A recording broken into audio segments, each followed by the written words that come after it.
ele realmente se estabelecer a energia, a gente coloca ele aqui em algum outro momento para ele concluir a fala dele ali, mas infelizmente agora Daúde está sem energia lá em casa. Vamos seguindo aqui, deixa eu trazer o Adalto Lima, economista-chefe da Western Asset, que está chegando aqui também para a nossa conversa. Adalto, seja muito bem-vindo, obrigada pelo seu tempo, bom dia.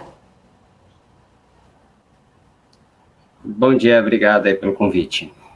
Obrigada, Adalto. A gente está nesse tema, né, falando bastante sobre questão de inflação, afinal, né, a gente teve aí na quinta-feira o IPCA, a gente está repercutindo várias questões, o combustível, enfim, né, é um assunto econômico aí que o Brasil tem enfrentado aí já nos últimos, vamos dizer assim, num longo período, nos últimos meses, e acho que é uma das pautas mais importantes até. E pegando aí um pouco dessa questão, né, o Índice Nacional de Preço ao Consumidor Amplo desacelerou 0,47% em maio, apesar depois, né, daquela alta que teve de 1,06 em abril, a gente viu ali ontem, na verdade, que isso não... O Gani estava até trazendo aqui alguns pontos, né? Outros fatores pesaram mais negativamente, até por conta, encobrindo aí o lado positivo desse PCA menor. Ontem o mercado não reagiu tão bem assim. Mas eu queria entender, na sua visão, quais setores que você acredita que possam ser prejudicados por essa pressão aí sobre os preços. Se você acredita que esse PCA pode realmente fazer, de repente, alguma mudança aí do Banco Central para a próxima reunião do Copom, diminuir talvez o percentual da subida de juros. Como que vocês estão trabalhando aí? Vamos lá, acho que primeiro assim, né, como a gente está tendo, realmente é o que a gente chama de processo inflacionário, não é um preço ou alguns poucos preços subindo muito, fazendo com que você tenha a inflação acelerando, né? O que a gente está vendo é uma inflação muito alta,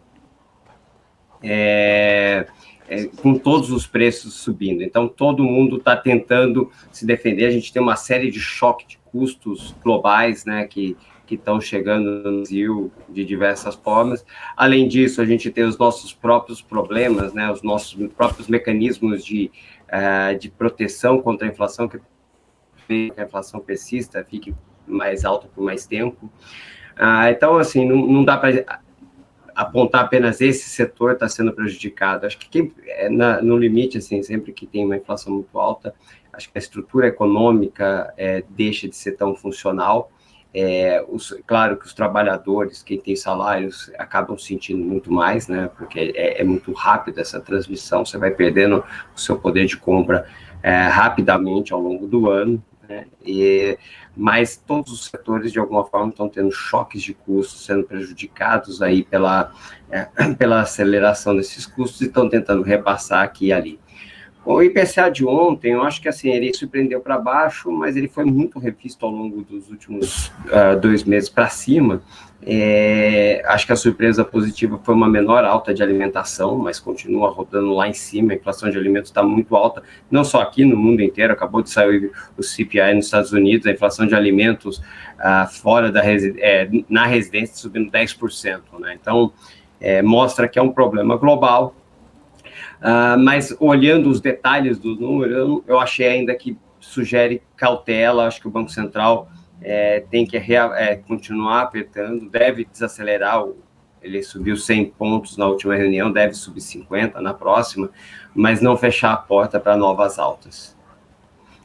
Falando agora um pouquinho, né, sobre as vendas no comércio varejista aqui brasileiro, elas mostraram aí um avanço, né, avançaram 0,9% em abril, na comparação com março. Essa informação foi divulgada agora há pouco, né, inclusive hoje de manhã pelo IBGE. É a quarta alta, na verdade, mensal seguida desse setor, já acumulando aí 2,3 ponto percentual desde janeiro a abril, né. Em relação a abril de 2021, se a gente fizer essa comparação, chega aí 4,5% aí de uma alta e nos 12 meses 0,8%. Eu queria entender um pouquinho, né, vale ressaltar também, né, Adalto, que a gente viu aí que as vendas no varejo, principalmente, elas foram muito importantes para o PIB do primeiro trimestre, né, a gente viu que teve um peso muito importante aí a questão do varejo. Como que vocês estão avaliando? Você acredita que o varejo, ele tende a ter forças para segurar aí nesse segundo semestre, ou essa pressão inflacionária de um lado, né, fazendo com que as pessoas comecem a tentar consumir mais o essencial, pode de repente impactar um pouco mais na questão do varejo? Como é que vocês trabalham especificamente com essa recuperação do comércio logo após a melhora aí da pandemia? Se tem fôlego aí para segurar para os próximos meses? Eu acho que esse é um ponto interessante, assim, realmente o primeiro TRI, né, as vendas do varejo, inclusive abril, continuam vindo mais forte do que a gente imaginava anteriormente. Eu acredito que aqui tem alguns efeitos, né, você tem, primeiramente, a reabertura mesmo, né, desde janeiro você teve aquele efeito da Ômicron, desde então você tem reaberto, então, de alguma forma isso favorece serviços, circulação, compras, etc. Né? Então, acho que esse é o primeiro ponto a ser analisado. E o segundo, eu também acho que a gente teve algumas antecipações, o FGTS, antecipação 13º, tudo isso acaba favorecendo, principalmente abril, a manutenção de um ritmo de vendas até favorável, né? Mas se você olha assim dentro do indicador, já começa a ter movimentos diferentes entre segmentos, né? Alguns segmentos mantendo um ritmo bom, é o caso, por exemplo, de vestuário e também a parte de móveis eletrodomésticos, depois de uma parada no final do ano passado. Só que você começa a ver que outros já começam a sentir, né? E é claro, assim, a inflação, ela carrega esse fator, né? Ela começa a minar a renda disponível, em algum momento você vai ter que focar o seu gasto, o seu orçamento em coisas mais essenciais, né? Principalmente para quem não está tendo reajuste de salário ou dissídio. Mas eu acho que o comércio também vai sentir, e acho que aqui é a base do nosso cenário, os efeitos da política monetária, né? A taxa de juros vem subindo desde o ano passado, mas chegou a um patamar de juro alto e real, forte, contracionista, mais recentemente. Isso vai ter um efeito maior sobre as vendas no segundo semestre, e é até um princípio da onde você começa a imaginar que a inflação perca força e começa a desacelerar, né? São os efeitos da política monetária. Eu não acho que a inflação alta por si só carrega a inflação baixa para frente, né? Você tem uma inflação alta, cai as vendas, e isso puxa a inflação para baixo. Na verdade, o que a gente vê é que a inflação prejudica as vendas, mas não necessariamente, e não traz a inflação para baixo, né? O que vai fazer a inflação cair é a política monetária. Adalto, prazer falar contigo. Oi. Alan Gani aqui falando. Eu vou fazer uma pergunta que a Paula me fez e é uma pergunta difícil, já vou te avisar. É o seguinte, eu queria a sua avaliação, primeiro, em relação à redução do ICMS para conter a inflação de curto prazo, se você é a favor, se você é contra, pontos positivos, pontos negativos. E utilizar os dividendos do governo para subsidiar o preço na Petrobras. Não seria um controle de tabelamento, né, de preço, mas seria utilizar essa parte dos dividendos que caberia ao governo como uma forma de subsídios. Também a sua avaliação em relação a isso. E o que seria menos pior? Seria via ICMS para a sociedade ou via subsídios de dividendos da Petrobras? Vamos lá, acho que do ICMS eu acho a medida oportunista, né? A gente perdeu chance clara, e esse mesmo governo que está fazendo agora essa redução do ICMS foi o que minou e não aceitou fazer uma reforma tributária ampla, que você tinha um projeto muito bom, que era a PEC 45, né, que estava tramitando na Câmara. A gente abandonou isso, ou seja, ali seria uma forma de você readequar os tributos, inclusive de bens que você classifica como essencial, de uma forma homogênea e não de supetão, como está sendo feito agora. Eu não sou contra você pensar uma tributação de ICMS mais baixa. A questão é como você faz muito só olhando isso e esqueceu, né? Gosta tanto de falar de equilíbrio geral, a gente esqueceu o equilíbrio geral nessa parte. Você coloca uma espada na questão dos governadores, que vão ter que vão ver parte da sua receita. Eu vou fazer um contraponto. Imagina que o ano que vem o petróleo caia para $60, né? O que vai acontecer? E a gasolina caia e tal, o que vai acontecer com a arrecadação, né?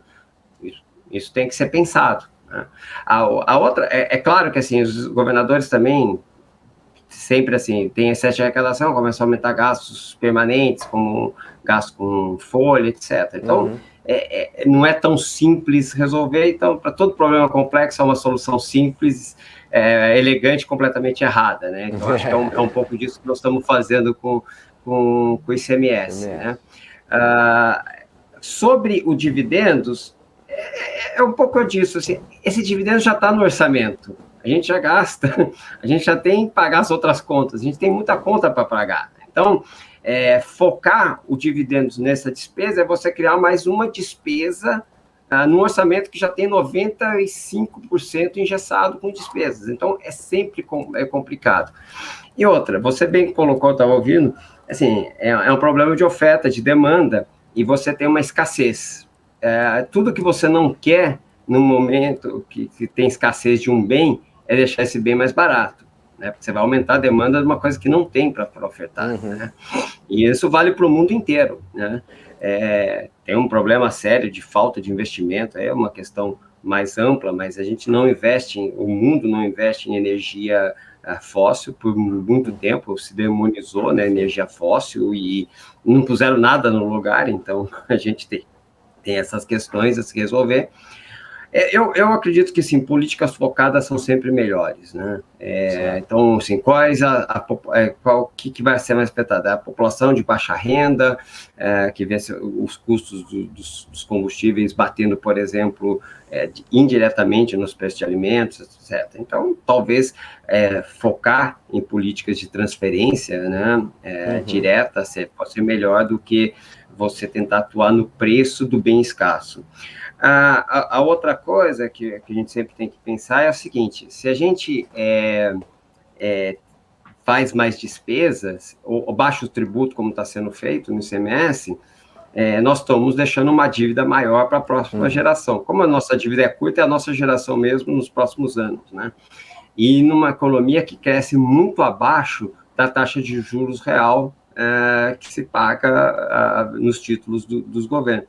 Então, ou seja, a gente está potencializando o custo da dívida do que a sociedade vai ter que pagar no futuro. Então, por isso que eu acho assim, a medida do ICMS em si, o problema é a maneira de você ter abandonado uma reforma tributária ampla que simplificaria o sistema, deixaria o sistema mais eficiente.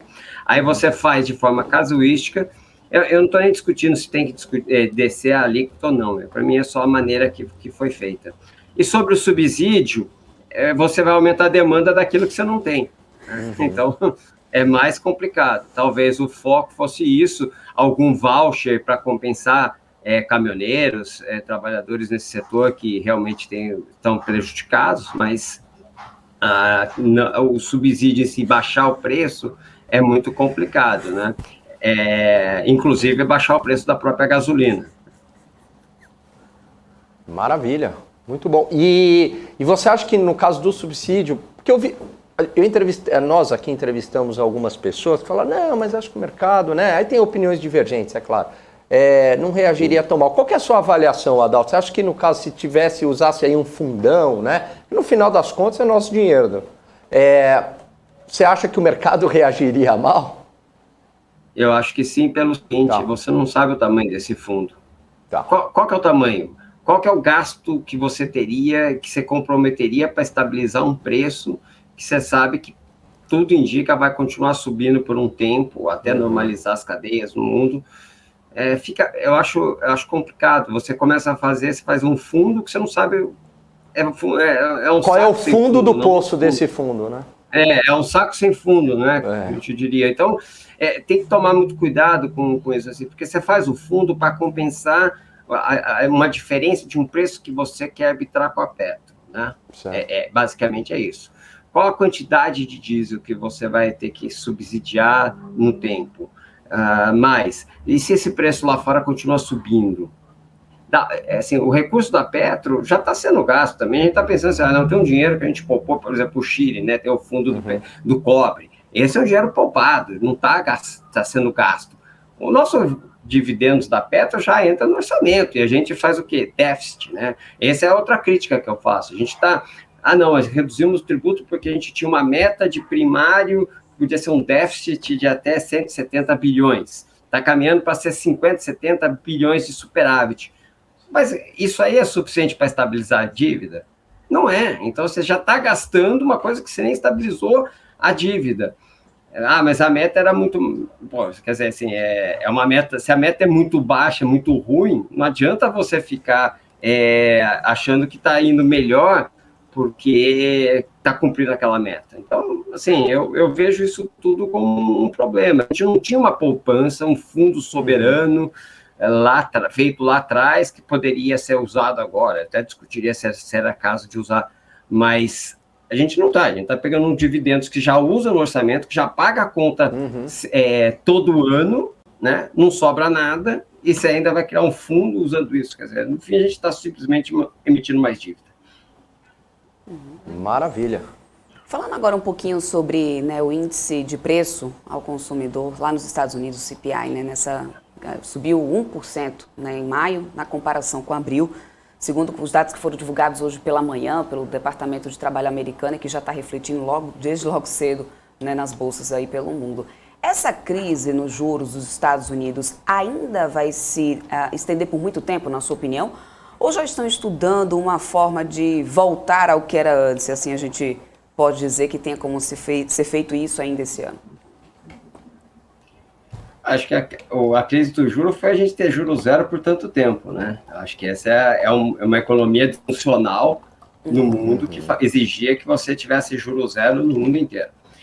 É claro que nós estamos vivendo um período excepcional também, né? Essa crise de cadeias produtivas é global e está afetando os Estados Unidos. Isso começa a afetar a confiança, a percepção dos próprios agentes americanos. A confiança de Michigan acabou de sair muito baixa e reflete essa percepção de inflação mais alta. Então, assim, o que eu vejo é um processo que, assim, você estimulou muito a demanda durante a pandemia, com transferências, tudo. Eu acho que é até louvável. Você fala, você vai ficar preso em casa e ainda não vai ter renda, não vai conseguir consumir. Aí esse é um caos, né? Mas parece que exagerou, principalmente no ano passado, lá nos Estados Unidos, as transferências foram muito altas, tal. E uma economia que aqueceu demais. A economia americana está aquecida, diferentemente da brasileira, que a gente pode discutir se está pouco aquecida ou está já contraindo. A americana está crescendo muito, né? Então, faz sentido você trazer a demanda, e a política monetária é um instrumento a ser utilizado, para baixo. Só que o problema é que, como você tem choques de ofertas, no sentido de diminuindo a oferta recorrentemente, parece que você está sempre tentando puxar a demanda um pouco para baixo, tem que puxar muito mais. Eu acredito que o Fed vai continuar, vai ter que subir acima de uns 3%, talvez chegar a 3,5%, algumas casas acho que pode chegar até 4%, de forma a trazer a demanda para baixo e dar um tempo que as cadeias voltem a funcionar e você alivia um pouco das pressões de custos que também se materializam por lá. Tá certo, Adalto, eu sei que você tem o tempo aí apertado, queria aproveitar, já agradecer, me despedir aqui de você. Muito obrigada pelo seu tempo, sua disponibilidade, por trazer aí, compartilhar esse conhecimento com a gente. Até uma próxima. Tá, muito obrigado.